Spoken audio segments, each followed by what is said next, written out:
तीन criminal law के बारे में आज संगोष्ठी का आयोजन जनपद सभागार बलिया में की गई। इस मौके पर कानून विशेषज्ञ सहित नगर के गणमान्य नागरिक, जनप्रतिनिधि एवं पत्रकारगण एवं छात्र छात्राएं मौजूद रहे। हम आपको बता दें कि आज जनपद सभागार में आज तीन क्रिमिनल लॉ के बारे में जानकारी दी गई, जिसमें जागरूकता अभियान चलाया गया, जिसमें जो कानून है उसके प्रावधानों को बताया गया। उन्होंने बताया कि जो कानून है वो नया है, उसमें वीडियोग्राफी के जरिए FIR की जाएगी और बयान है वो बदला नहीं जा सकेगा। वीडियोग्राफी के जरिए ही बयान होगा और केस की प्रगति के बारे में 90 दिन के अंदर आपको केस की प्रगति की जानकारी आपको स्टेटस मैसेज के माध्यम से समन जो आएंगे वो आपके मैसेज के माध्यम से आपको प्राप्त होंगे। ऐसी डिजिटलाइजेशन इलेक्ट्रॉनिक जो तरीके से आप वहाँ पर इसमें जो शिकायत है वो FIR है वो कर सकते हैं और जिसकी 3 दिन के अंदर आपको 10 ये एक्चुअली मीटिंग नहीं है, ये एक जागरूकता अभियान है। ये जागरूकता अभियान इसलिए रखा गया है क्योंकि आज जो है 1 जुलाई 2024 से संपूर्ण भारतवर्ष में नए आपराधिक कानून लागू कर दिए गए हैं। तो जो पहले भारतीय दंड संहिता थी, भारतीय दंड संहिता की जगह पे भारतीय न्याय संहिता आ गई है। जो दंड प्रक्रिया संहिता थी उसकी जगह पर भारतीय नागरिक सुरक्षा संहिता आ गई है। इसी तरीके से जो इंडियन एविडेंस था, भारतीय साक्ष्य अधिनियम, उसके स्थान पर हिंदी अंग्रेजी दोनों में एक स्थान है भारतीय साक्ष्य अधिनियम। इन सबके जो है नवीन प्रोविजन सहित जो है ये विधियाँ आज से लागू कर दी गई हैं। तो ये जो नए कानून आए हुए हैं ये विक्टिम फ्रेंडली है, पीड़ित पक्ष को न्याय दिलाने वाले कानून है, तो त्वरित न्याय हो इसके संबंध में भी इसमें व्यवस्था की गई है। तो ये एक बहुत अच्छे कानून है जिनसे जो है पीड़ित पक्ष को सम्यक रूप से त्वरित गति से उसको न्याय प्राप्त हो सकेगा। तो लोगों को भारतवर्ष की तरह टीकमगढ़ में भी नए कानून लागू किए जाने के लिए सभी निवासियों को बहुत बहुत शुभकामनाएं, बहुत बहुत बधाई।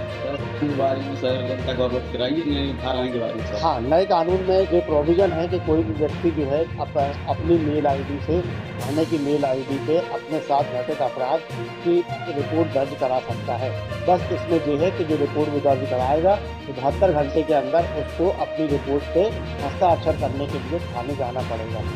जब वो हस्ताक्षर करेगा तभी उसकी FIR कंप्लीट मानी जाएगी। और सर के बारे में सर जनता को अवगत कराइए नए धाराएं के बारे में सर। हाँ, नए कानून में ये प्रोविज़न है कि कोई भी व्यक्ति जो है अपनी मेल आईडी से थाने की मेल आईडी पे अपने साथ घटित अपराध की रिपोर्ट दर्ज करा सकता है।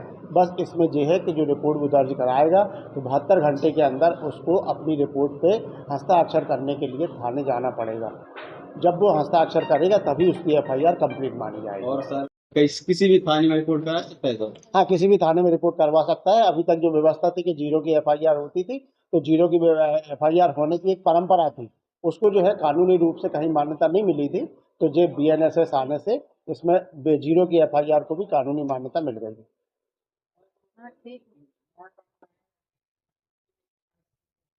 नागरिकों के लिए ये सहूलियत है कि यदि उनके साथ कोई भी अपराध घटित होता है तो उनको त्वरित गति से न्याय मिल पाएगा और उनको FIR से लेके किसी भी स्टेज में उनको जो है परेशान होने की ज़रूरत नहीं है।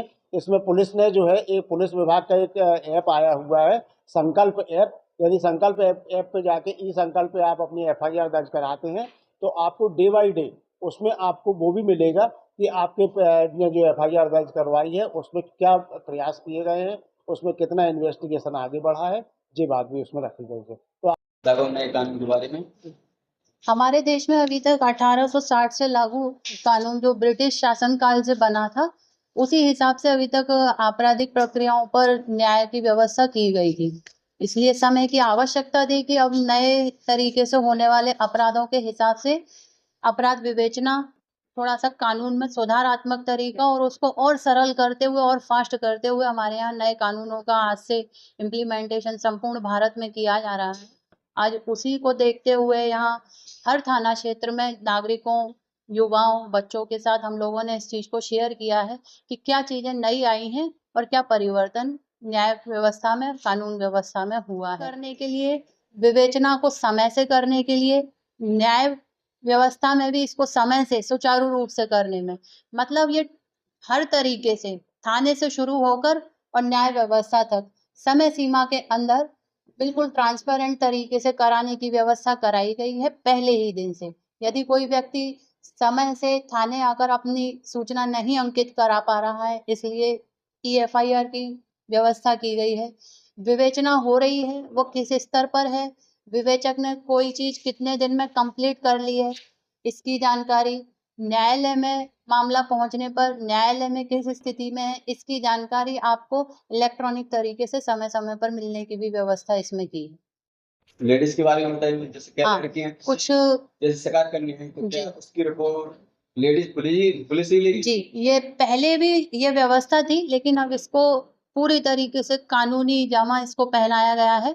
यदि कोई महिला किसी अपराध की रिपोर्ट, महिला संबंधी अपराध की रिपोर्ट करने आती है, तो उसको 100% कोई महिला अधिकारी ही सुनेगी।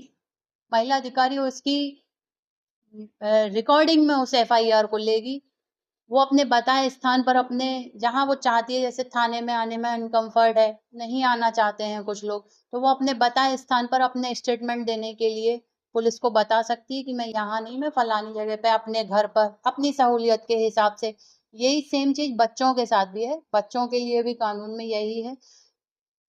376 में एक प्रोविजन को अलग करके और सुविधाजनक बनाया गया। 376 में एक चीज आती थी कि शादी का झांसा देकर उसके साथ गलत कार्य किया, तो इसके लिए अलग से दंड का प्रावधान कर दिया है।